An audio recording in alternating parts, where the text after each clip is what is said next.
In this tutorial, we'll be going through how to create realistic wood textures within KeyShot. So today we'll be using the wood advanced texture, and this is a procedural texture. So procedural textures, they have infinite resolution and infinite patterns because they are mathematically generated. Image textures that you download online, so PBR textures, are fixed. Because this is a procedural texture, there are a lot of parameters that we can change and tweak. So what I'll be doing is going through all of these, and we'll have on the left hand side a wood texture, and on the right hand side we'll be having the same wood texture, but one of those parameters is going to be changed to be a little bit more extreme so you can see the difference that those values make. The ring width is adjusting the thickness of the wood ring, and by the wood ring I'm meaning those lines going vertically upwards. The ring width variation can be found in the drop down just next to the ring width, and this enables you to add variation to the width of the wood rings. Ring spacing variation controls the contrast of thick and thin ring shapes to represent different rates of growth of that hypothetical tree. Ring noise adds fluctuation to the rings and provides that kind of grainy look.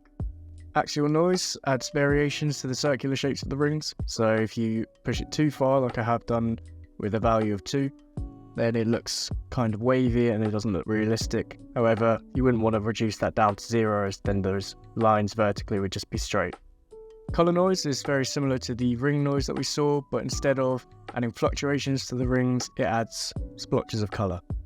Seasonal color noise adds variation to each color swatch as it blends together. And now as we get onto the knots, I've added a few knots into the standard comparison wood texture on the left hand side. And as you can see, color and border of the knots, you can change those, and the general rule of thumb is that they should be darker than the colors of the rest of the wood. Knot density controls how many knots appear in the texture. The knot age controls the number of rings in the knots, so as the age goes up, the number of rings goes up, and therefore the size of those knots also increases. The knot border size is the thickness of the border, so you can see those dark lines starting to edge through. Distortion is the irregularities in the knot shape, and the branch scale controls the size of the knots. So this is slightly different to the age where it's controlling the number of rings. The number of rings will still stay the same with the branch scale, but you can increase and decrease the size separate to those rings. Moving on to the grain with the knots removed, the grain color bleed controls how clearly defined each ring is. Axial graininess blurs the texture. Ring graininess adjusts the thickness of the wood rings. The grain scale adjusts the size of the grain grooves between the rings. And for this one I've had to change a few other parameters just so that the changes are more obvious. For the grain thinness, that controls the size of the grain grooves as well, and again I've had to change a few of those parameters to work together. Finally, we have the seed. So this maintains the general look that you've created in all those previous parameters, but it does add randomness to each of those parameters to create a slightly different look. So if you can see on the seed 80, those lines on the very far right hand side, you may not want those, so changing the seed to any other number will add a slight randomness and most likely get rid of those lines. Now if we jump into KeyShot, I'll be showing you how I like to adjust the color of the wood and try and match it to a reference image, or in this case just the other parts of the shelf that you see in the picture. Right, now that we're in KeyShot, I have the shelf here, and those parameters that we were using for the standard sort of comparison previously, I've already plugged all of those into this shelf and this wood advanced texture. So these are exactly the same as the other wood in the scene, just next to it. But you can see there's a few differences. So the color is slightly different.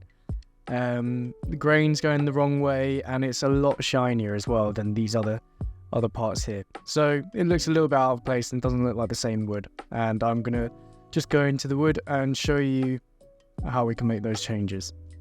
So if I double click on the shelf, I can open the material graph here on the right, and you can see I've got the parent node, an advanced material, and then the wood advanced texture going in. If I double click on the wood advanced node, you can see we have a few options here that we haven't gone over yet. So there's the scale, which is pretty self-explanatory, just how large that texture is.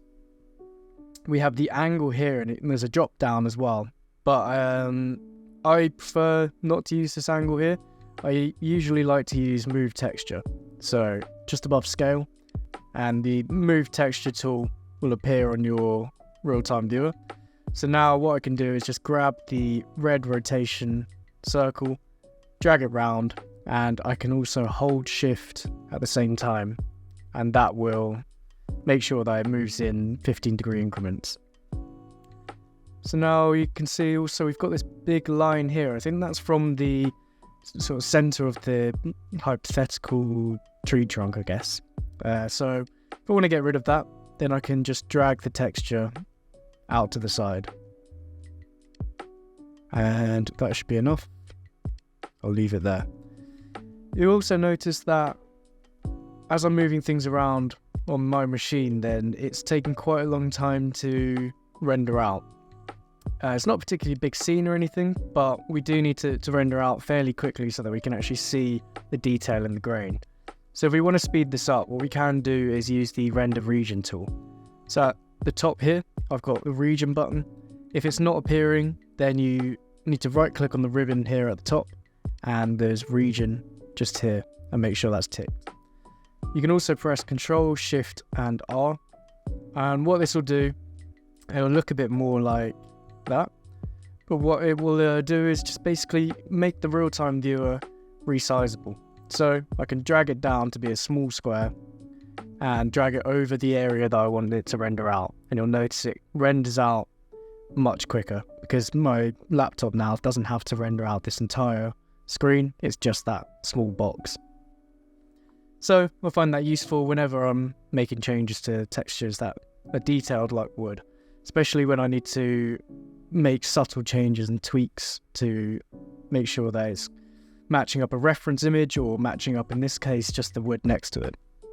So the next part is the colors. So we have the seasonal colors here, and we can change them all individually on the right just by opening up those color boxes. However, I prefer to use a color adjust node. So if I right click on the blue connector, I can right click utilities, and only the ones that are able to actually be used in this position between those two specific nodes will appear.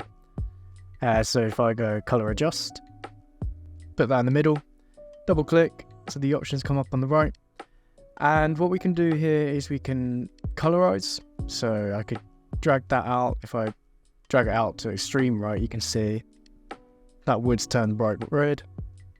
So you just want to use it in tiny amounts, keeping it pretty light and just pushing in a tiny bit of color. But we'll keep that white for now and see how far we can get with the saturation value and contrast. So I can decrease saturation, I can up the value, which will sort of brighten up the texture, and I can also up the contrast as well, which will make the grains possibly a little bit clearer, and it will also darken the texture as well. So if I keep tweaking, maybe a little bit less contrast, possibly slightly higher value.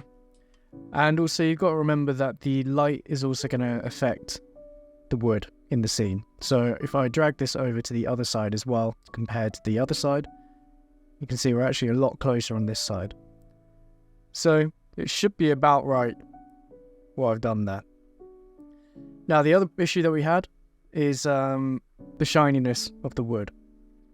So how can we do that? We can plug this into the roughness, and to do that we can go into the advanced, but on the lowest one down, which is the plus, and now all the different parameters that we can change will appear, and we want roughness. So now if I drag that over there as well, you can see we don't have anywhere near as much reflection. Now it's probably okay looking, it looks about right to me, but it's always nice to have a bit more control. So if I again right click on the blue connector, open up utilities, and I want to put in a color to number. So what this will do if I press C on the keyboard with the color to number selected, or go up to preview color at the top there, now we won't be able to see anything else other than the color to number, and it's turned into black, white and grey values. What we can do is we can decrease, say, the output to, and that will darken the entire texture map. The darker the texture map is, the more sort of glossy or shiny the texture will be. And if we want to do a little bit more contrast, we can start playing around with the input from and input to. You can see now those grains have a bigger contrast between them. Once you're done, you can select the node again, hit C on the keyboard, and you can see that's kind of made our wood a little bit shinier. Maybe a little bit too much, so I might increase that output too. And I'm pretty happy with that. And finally, the last thing to do is to plug the wood texture into the bump map, just so that we've got a little bit of bump going on there. And if you want to change it, you can double click into the wood advanced and change the grain and bring bump height here. We're going to leave it like that. It works exactly the same as any other texture map as well. So just by adding in a couple of utility nodes and manipulating the texture a little bit, we can get a much closer color and much closer look to the reference image, or to the wood next to it in this case. So if you have any questions about that, then please leave a comment and I'll get back to you.